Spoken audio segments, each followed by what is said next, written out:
Hey there, my name is Venessa Nyarko. I'm based out of Vancouver, British Columbia, and I'm currently a senior producer at an Xbox game studio.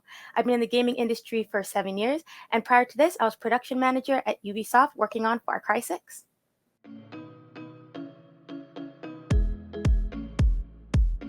Currently, I'm the senior producer for realization and narrative over at the Coalition, an Xbox game studio. And what's so cool about my role is it takes every part of the game, not just the cinematics, but the in game sequences, and builds them together in a cohesive way that makes sense and creates an overarching story for the player. So, what excites me about that is it makes sure it's one whole experience that everybody can enjoy and feels like they're in it from beginning to end.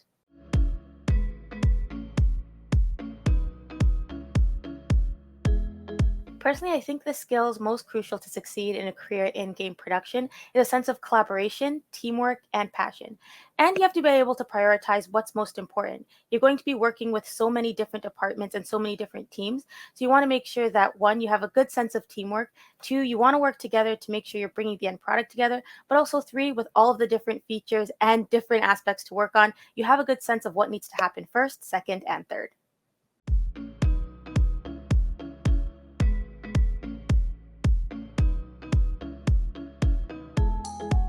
If you told me 10 years ago while I was in school that I would be working in game production, I would tell you I have no idea what that is. And so I definitely think the first thing that shocked me about working in the game industry is that there are so many different aspects of working in the game industry. You can be a concept artist, you can be a producer, you can be a programmer, you can be a UI artist, you can be a UI designer. There are so many different facets of the gaming industry and they need all of us. And so one of the things that surprised me most is just the breadth of different departments that you can work towards and what you can be a part of.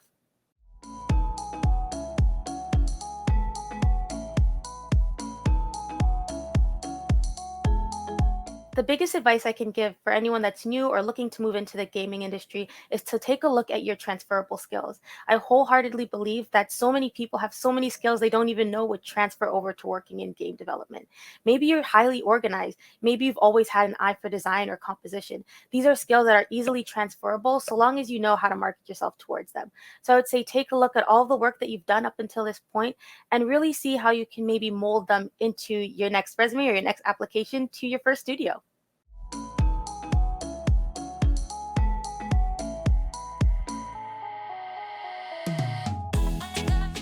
The one piece of advice that I can give to anyone starting out in the game industry is to take your time. I can remember when I first started that I was wanted to rush right to the end. The thing about games is that they take a long time to make and often with a whole bunch of people.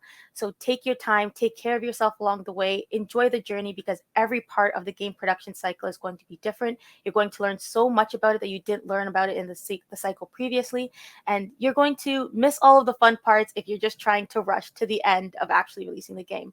So I'd say take your time and make sure you take care of yourself along the way.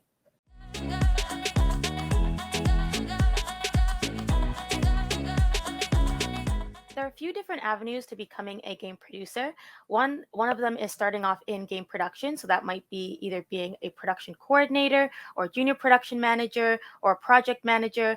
You can even be a producer or production manager if you've had a specialty in a previous department before. So if you've been a lead before in say animation, if you've been a lead in level design, you can also transfer those skills, again transferable skills, over to being a producer. What's most important is that you know that the aspect of being a producer is going to involve a lot of making sure that everybody is doing what they're meant to be doing, keeping track of the feature development, and also making sure that you're keeping track of feature creep as well, which is other features coming up that maybe other teams didn't expect or your team didn't expect. So as long as you're using the transferable skills to make sure you're prioritizing what's important for your team and your department, there's a lot of different avenues to becoming a game producer.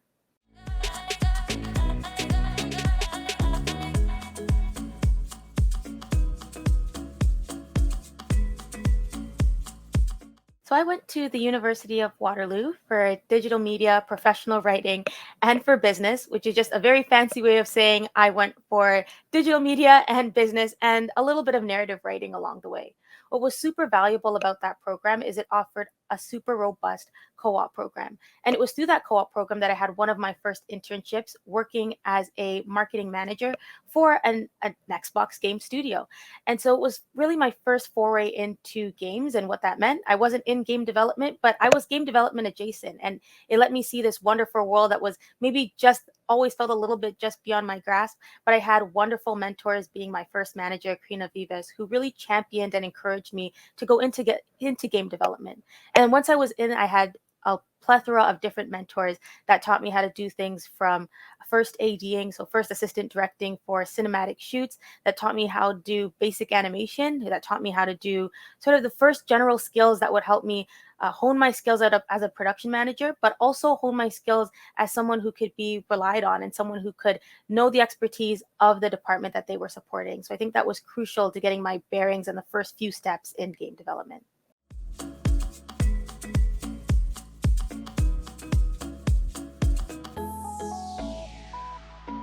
If you're looking to get into the video game industry and have a genuine passion for it, I would say that it is never too late to start. I know that the imposter syndrome can be very real. I myself, most of the time, feel like I am the imposter in the room. But I think what is so, so important about who we are and being a part of a community is that there are times that it may feel like you are the only one in the room. But if you are the only one in the room, that is okay. It may be scary, but that just means it gives encouragement and support to the next person, the person that will see you and say, because I saw that person, I think I can do this. And yes, it will be scary at times, but it also means that a story that is not typically being told is being told, because we can only tell as many diverse stories as there are diverse people to tell them. And if you are in the room helping champion that, that means that the door is going to be open, maybe not for the first person, but for the second person, making it easier for the third person, making it easier for the fourth person, and so on.